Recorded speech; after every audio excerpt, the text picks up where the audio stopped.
tuze tukibemwo mu mutekano n'amahoro. Jewe rero umuntu yitwa Neva mubona ndapfa kandi napfa ntimuze mundirire kuko nije zwanari yahuye muri umugambi nta gihangaye ukazova mu kigiwe naka bamukuye uzojegera ntihagire umuntu akubwira ngo igihangaye uramwegamiye uzotembana. Iyo umuntu afashe imbwa akayikwega amatwi aba yihaye akaryo keza kugira imurye. Nicyo kimwe n'umuntu yisuka mu mitongano y'ibintu bitamurwa. Ibikorwa by'isi amajambo make abantu bavuga amajambo bagabanya cyapfa kazi bafutahira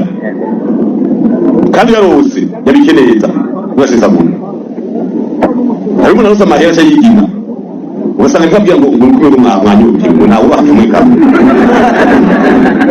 wowe unze kwasororera. Yes, reka twongere tubasuhuze tubifurize ibihe byiza, icyumweru kiza kandi icyumweru cy'umugisha mu byo mukora byose. Reka tubifurize umunsi w'Imana mwiza, ndetse mwe mwabashe kujya mu mashengero atandukanye mugerageze mutakambira Imana, ndetse mugerageze kandi mufashe abababaye, abashoboye mubasure. Inshuti bavandimwe rero, reka tubane namwe muri byinshi bikomeje kugenda bitangazwa birimo amakuru n'ibiganiro. Ngira ngo mwabibonye neza muri video dutangiranye inkuru yacu. Ni Perezida Evariste Ndayishimiye usanzwe ayobora iki gihugu cy'u Burundi, ni Reverien Ndikuriyo, uyu ni umunyamabanga mukuru w'umugambwe CNDD-FDD, ni Denise Bucumu Nkurunziza, umugore w'umutambukanyi Petero Nkurunziza, umuhisi Petero Nkurunziza. Nyamuneka abangaba bose bakomeje kugenda bagaruka muri izi gahunda zitandukanye. Nyamuneka benshi baravuga bati Burundi ibintu byakomeye,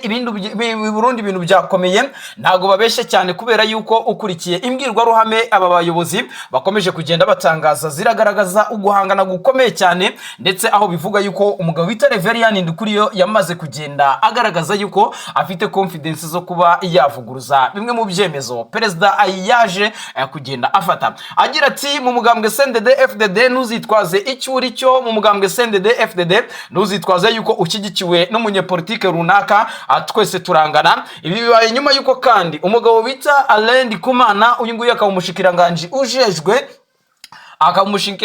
ujejwe ubukungu hariya ku butaka bw'igihugu cy'u Burundi, ubwo yari arimo araganira na nyakubahwa Perezida Evariste Ndayishimiye, ndetse akamuganiriza amubwira yuko muri CNDD-FDD hari benshi mu bifi bya rutura bikomeje kugenda bimwaka igiturire, ariko nyamuneka Perezida Evariste Ndayishimiye akagaragaza yuko nta n'umwe uri hejuru y'amategeko. Ibi ngibi rero nanone amakuru yaje kugenda atohozwa, hamenyekana yuko umugabo wita Reverien Ndikuriyo ndetse n'abagabo batandukanye muri CNDD-FDD baba baragize uruhare mu kwaka igiturire uyu mugabo Perezida Neva. Nyamuneka agakomeza kugenda agaragaza yuko nta n'umwe ugomba kuba yasumbya itegeko, ndetse ko Perezida Neva yiteguye gukoresha inkota ityaye akarinda igihugu cy'u Burundi. Turaza kugenda tureba ibyo ari byo, tuze gukubitira hirya no hino turebe ngo muri CNDD-FDD bihagaze bite. Uguhangana gukomeye cyane gukomeje kugenda kujya hagaragara, ndetse n'imbwirwaruhame zikakaye ziri kugenda zibwirana. Ibi byose turaza kugenda tubibabwira, ariko nanone birajyana n'ibibazo by'umutekano bisanzwe biri mu burasirazuba bw'igihugu cya Repubulika Demokarasi ya Kongo, aho umukuru w'igihugu cy'u Burundi yamaze kugenda afata icyemezo gikomeye cyane cyo kohereza izindi batayo zikomeye mu bice bitandukanye byo muri Kivu y'Amajyepfo, by'umwihariko muri teritwari ya Baraka ndetse na Fizi. Tuze kongera tugaruke nanone ku byaje kugenda bitangazwa n'uruhande rw'igihugu cy'u Rwanda. Murabizi neza yuko hari amakuru avuga yuko ubwo inyeshyamba za M23 zafataga ibice byinshi bitandukanye muri Kivu y'Amajyaruguru ndetse na Kivu y'Amajyepfo, benshi mu barwanyi ba FDLR bagiye bahungira mu gihugu cy'u Burundi. Ariko nyamuneka u Rwanda rwo rukomeza kugenda rwereka amahanga yuko bimwe mu bihugu bituranyi by'igihugu cy'u Rwanda bakomeje kugenda bashyigikiye umugambi wa FDLR, ariko u Rwanda rukavuga yuko ruzafata ingamba z'ubwirinzi mu buryo bushoboka cyane. Ni nayo mpamvu menshi mu makuru mukomeza kugenda mwumva, by'umwihariko harimo amaoperasiyo agenda akorwa. Aha rero nanone igihugu cy'u Rwanda cyamaze gusaba umuryango w'abibumbye yuko mu by'ukuri wasaba igihugu cy'u Burundi kikareka gushyigikira FDLR, cyane cyane yuko amakuru akomeza kugenda agaragara bigaragaza yuko igihugu cy'u Burundi cyaba gicumbikiye bamwe mu barwanyi cyangwa biterabwoba ba FDLR. Ariko igihugu cy'u Burundi nacyo kiragiriza u Rwanda yuko ngo u Rwanda rushyigikiye Red Tabara, kuko Perezida Evariste Ndayishimiye mu bihe bitandukanye yakomeje kugenda agaragaza yuko igihugu cy'u Rwanda cyaba cyaba gitanga amafaranga, indaro, ibyo kurya ndetse na espace yo kwitorezamo kuri uyu mutwe ugambiriye kuba wahungabanya umutekano w'igihugu cy'u Burundi. Ariko nanone uru Burundi bukagaragaza amahanga yuko ngo u Rwanda rwaba rwarabimye bamwe mu banyabyaha basize bahekuye igihugu cy'u Burundi mu mwaka 2015 ubwo hageragezwaga kudeta ya General Niyombare, ndetse urugamba rukaba rwarasize uwo bita Adolphe aruguyemo. Ibyo byose turaza kugenda tubabwira uburyo bihagaze. Andi makuru kandi, hari amakuru avuga yuko muri CNDD FDD intambara ari intambara nyuma yuko bamaze kubura ayo bacira n'ayo bamira, by'umwihariko mu gushakisha amahitamo y'ugomba kuba perezida w'iki gihugu cy'u Burundi cyangwa se ugomba gutanga kandidatire ye, kugera naho benshi mu bayobozi bagaragaza yuko Perezida Evaristo Ndayishimiye ngo yaba atagifite cyangwa se yaba atagifite ubushobozi bwo kuyobora iki gihugu cy'u Burundi. Ariko nyamuneka abantu ba hafi b'uyu mukuru w'igihugu bo bagaragaza yuko uyu mukuru w'igihugu agifite icyizere ndetse na passion yo kuba yayobora iki gihugu cy'u Burundi. Benshi baravuga bati uyu mukuru w'igihugu cy'u Burundi byinshi twagiye tubura cyangwa se amahirwe atandukanye ubu Burundi bwakomeje kugenda busa naho bubura, nuko uyu mugabo Perezida Evaristo Ndayishimiye mu bihe bitandukanye yakomeje kugenda agaragaza yuko mu by'ukuri ngo Burundi bugomba kuza imbere, ndetse bigaragaza yuko diplomasi itandukanye uyu mukuru w'igihugu cy'u Burundi yagiye akina, nyamuneka nta mugisha nta n'amahirwe abarundi bigeze bayigiriramo, ahubwo bikaba byarakomeje kugenda biteza ibibazo bikomeye cyane. Mu gihe Perezida Evaristo Ndayishimiye we agaragaza yuko igihugu cy'u Burundi gifite umwimbu ndetse gifite byose, ndetse ari igihugu gihinga kikeza, uyu mukuru w'igihugu cy'u Burundi biravugwa yuko ibintu byaba bikomeje kugenda bimukomerana nyuma y'amakuru y'ibura ry'igitoro, ubuzima igihugu cy'u Burundi bagiye kumaramo hafi imyaka igera kuri 3, aho Reverien Ndikuriyo we ku munsi w'ejo yagaragarije abaturage yuko hari amahirwe akomeye cyane yo guhinga amavoka bakayagurisha mu mahanga, by'umwihariko akaza gusimbura bimwe mu byagiye bibura hano muri iki gihugu cy'u Burundi.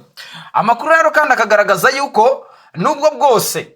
uyu mugabo Reverien Ndikuriyo bigaragara yuko ari uzasimbura Perezida Evaristo Ndayishimiye wenda nk'ishyaka CNDD FDD ryaba rimutanzemo nk'umukandida, ariko bavuga yuko abasanzwe bamumenyereye ari we waba ufite ubuyobozi bubi munsi ya Perezida Evaristo Ndayishimiye, kuko ni benshi yakomeje kugenda anyegeza ubwo yari mu nzego zifata ibyemezo, kimwe n'umugabo bita Alegiyome Bunyoni usanzwe afungwa. Benshi bakubitira agatoki ku kandi bavuga bati reka yumve kuko nawe abo yafungishije ndetse n'abo yishe ni benshi. Ibi rero bikagaragaza yuko ngo mu gihe igihugu cy'u Burundi Perezida Evaristo Ndayishimiye yakamburwa kuyobora iki gihugu cy'u Burundi, n'ubundi Reverien Ndikuriyo akaba yakiyobora, nawe na bya bindi mwe bavuga ngo na bose ni bamwe, kubera yuko n'ubundi doctrine zabo ni zimwe, cyane cyane yuko uyu mugabo Reverien Ndikuriyo we ngo nta mikino anagira, we iyo bibaye ngombwa aranica. Ibi rero ni akaga gakomeye cyane, ni ibibazo bikomeje kugenda bigwira iki gihugu mu matora y'ibihumbi 2027. Tuza kugenda tureba ku basirikare nanone bivuga yuko bakomeje gutoroka igisirikare cy'u Burundi, aho bivuga yuko bamwe bamaze kugenda bagera mu gihugu cya Canada, abandi Dubai. Amakuru rero aragaragaza yuko aba basirikare bari gushakira ibyangombwa imwe mu miryango yabo isanzwe. Bivuga yuko abasirikare b'igihugu cy'u Burundi bamwe na bamwe bakomeje kugenda bahunga igihugu, ari nako imiryango yabo bagenda bayishyira mu kaga, kuko amakuru twakira nuko inzego z'ubutasi za CNR zikuriwe n'uwo bita Ildefonse Habarurima nyamuneka zamaze kugenda zegera imiryango y'abo basirikare bagiye baturuka igihugu, aho bivuga yuko iyi miryango n'abatambukanyi bayo basa naho abacungishijwe ijisho. Turaza kugenda tureba ibyo ari byo, tuza gukubitira kwa Denise Bucu mu nkuru nziza turebe amakuru akomeje kugenda avugwayo, aho bivuga yuko nyamuneka uyu nguyu yaba yaragiye ategura imyigaragambyo mu gihugu cyose, by'umwihariko kugira ngo yamagane ibikorwa bikorwa na Perezida Evaristo Ndayishimiye, aho mu minsi ishize aherutse kumwandagaza agaragaza yuko mu by'ukuri ngo waba utari muzima ngo uyobore abaturage bazima. Ibyo ni byaje kugenda bitangazwa n'uyu mudamu mutambukanyi Petero Nkurunziza utumva imiyoborere ya CNDD FDD, by'umwihariko Perezida Evaristo Ndayishimiye. Ibi rero bikaba byamaze kugenda bituma Perezida Evaristo Ndayishimiye aca agasuzuguro mu bagabo bagera kuri 3. aho bivugwa yuko uwo bita Prime Niyongabo yamaze kugenda ahabwa agasopo ya nyuma. Si ibyo kandi umugabo bita Reverien Ndukuriyo nawe ibintu bikomeje kugenda bisa naho bimubana isosi. Nanone kandi abagabo barimo Barufyiri n'abandi bagiye batandukanye bagaragaza kunenga politike y'igihugu cya Neva, nyamuneka abo bose bakomeje kugenda bivugwa yuko ubuzima bwabo bwaba buri mu kaga. Turaza kugenda tureba umugabo Alain Guillaume Bunyoni uri muragirizwa yuko ngo igihugu cy'u Rwanda ngo cyaba gishyigikiye ifungurwa ry'umugabo cyangwa se itorokeshwa ryiwe, nyuma yuko ngo u Rwanda rwari gushyira muri tageti uyu Alain Guillaume Bunyoni ngari we ube watorwa cyangwa se ashyirwe ku butegetsi, nyuma yuko ubutegetsi bwa Perezida Evaristo Ndayishimiye bwaba bwamaze kugenda abuvaho. Bikavuga yuko rero bimwe mu bihano bikomeye cyane uyu mukuru w'igihugu cy'u Burundi yagiye atanga na amakuru y'ubutasi yagiye ahabwa na CNL avuga yuko uyu mugabo Alain Guillaume Bunyoni ngo yarimo arakorana n'abanzi b'igihugu cy'u Burundi, ndetse ngo yari haburaga gato ngo nawe asohoka igihugu ajye kuba nka General Niyombare yifatanye na Reditabara baze bagabe ibitero ku gihugu cy'u Burundi. Turaza kugenda tureba ibyari byo hamwe n'andi makuru agiye atandukanye. Inshuti bavandimwe, reka tubasabe muze kudukora subscribe mu dukande like share ibiganiro byacu mu by'ukuri bikomeze kugenda bibanezeza aho muherereye hose. Nibyo rero ka dutangira amakuru yacu mu bagumyabanga ba CNDD FDD. Ubu biravugwa yuko Reverien Ndukuriyo na Perezida Evariste Ndayishimiye bari kurebana ayingwe, nyuma yuko uyu mukuru w'igihugu cy'u Burundi akomeje kugenda agaragaza yuko uyu Reverien Ndukuriyo yaba afite umugambi wo kumunyegeza cyangwa se kumuhirika ku butegetsi, by'umwihariko yaba binyuze mu buryo bwa kudeta cyangwa se kuzaba umwe mu bazahangana nawe mu matora ateganyijwe umwaka wa 2027. Bikavuga yuko abaturage b'igihugu cy'u Burundi bo bamaze kugenda mu by'ukuri abatakariza icyizere umukuru w'igihugu cy'u Burundi Perezida Evaristo Ndayishimiye, bakagaragaza yuko uyu mugabo Reverien Ndukuriyo ari incabwenge ndetse afite n'amasomo menshi yize, ndetse akaba ari n'inararibonye muri politike y'igihugu cy'u Burundi, cyane cyane yuko yakitinze nk'umusenateri aba umunyamabanga mukuru wa CNDD FDD imyaka iri hejuru y'10. Ibyo rero ni bimwe mu bikomeza kugenda bigaragaza abaturage yuko uyu mugabo yahabwa umwanya wo kuyobora iki gihugu. Undi mugabo bita Agathon Rwasa nawe arimo aragenda ashyirwa mu majwi yuko ashobora kuba yahabwa icyizere cyo ko yaba yayobora iki gihugu, ariko nyamuneka ishyaka rye rya politike rikaba rigaragaza yuko mu by'ukuri nta mbaraga rifite. Ni ishyaka rya Iprona mu bihe bitandukanye ryakomeje kugenda rihangana na CNDD FDD, ariko abadede bo biragaragara yuko mu gihe batanga umukandida perezida bishimiye kandi bashaka, n'ubundi CNDD FDD igomba kongera kuyobora iki gihugu cy'u Burundi. Amakuru rero agakomeza kugenda avuga yuko ibi byose ari bimwe mu bikomeje kugenda biteza akaga gakomeye cyane ku banyagihugu, ndetse n'umwuka utari mwiza ukomeje kugenda waduka mu banyepolitike, bikaba bishobora kuza guteza impagarara ndetse n'intugunda mu baturage b'iki gihugu cy'u Burundi bategereje amatsiko bagomba kwitabira umwaka wa 2027. Ibibazo rero byo mu gihugu imbere cy'u Burundi nibyo bikomeje kugenda bituma benshi mu bayobozi bahagurukira rimwe bagateza imvururu, ndetse bakanerekana yuko ubutegetsi bwa Neva batabushaka, nyuma yuko ikibazo cy'ibitoro gikomeje kuba ikibazo. Ikindi kandi cyamaze kugenda agisembura abaturage b'abakomba Barundi ni impamvu z'uko hari abasirikare benshi bagiye bagwa ku mirongo y'imbere ku rugamba, ubwo uyu mukuru w'igihugu cy'u Burundi akomeza kugenda yagirizwa gusenya intwazangabo az'iki gihugu cy'u Burundi.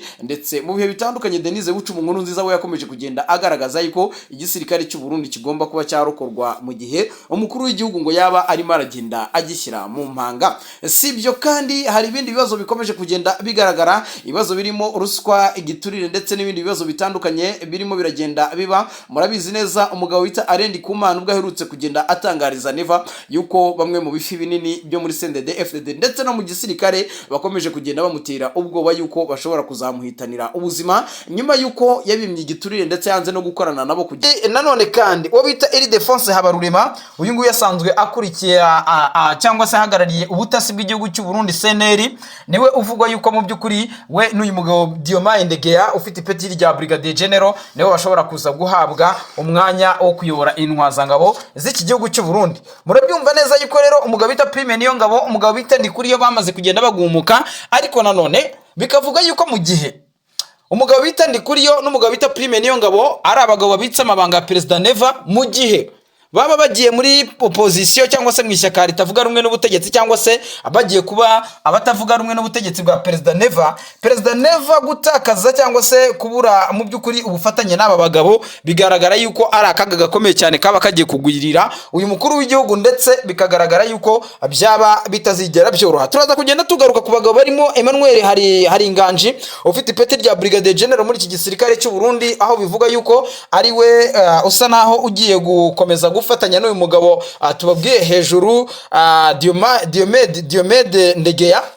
Ibi rero mu by'ukuri bikagaragaza yuko Perezida Neva yamaze kwikuraho rwose abagabo barimo Prime Niyongabo ndetse na Ndikuriyo muri gahunda ze z'ubuyobozi, yamaze kugenda asa naho abashyira ku ruhande, nubwo bwose bakomeza kugenda bagaragaza yuko bashaka kuzarohora cyangwa se kuzafasha abarundi kwikuraho ingoyi y'ubutegetsi bubi. Andi makuru turi buza kugenda turambura, turaza kugenda tujya mu biro bya Perezida w'igihugu cy'u Burundi Ntare Rushatsi tubabwire ngo bihagaze bite. Naho ntago ibintu byoroshye habe na gatoya muri Ntare Rushatsi, umuriro uraka mu ibanga rikomeye cyane, ni imikwabo ikomeye cyane, aho bivugwa yuko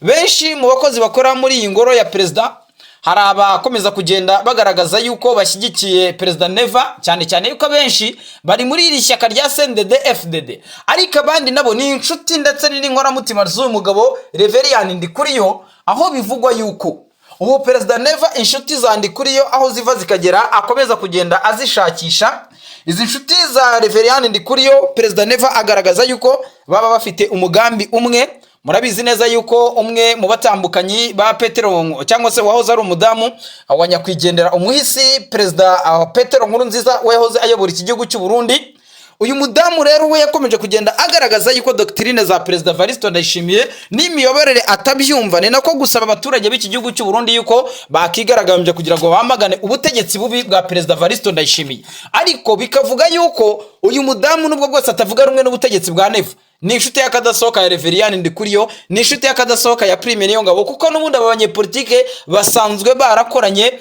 n'umugabo we cyangwa se n'ahoze ari umugabo we ariwe Petero Nkurunziza. N'uyu Perezida Neva murabizi neza yuko yarasanzwe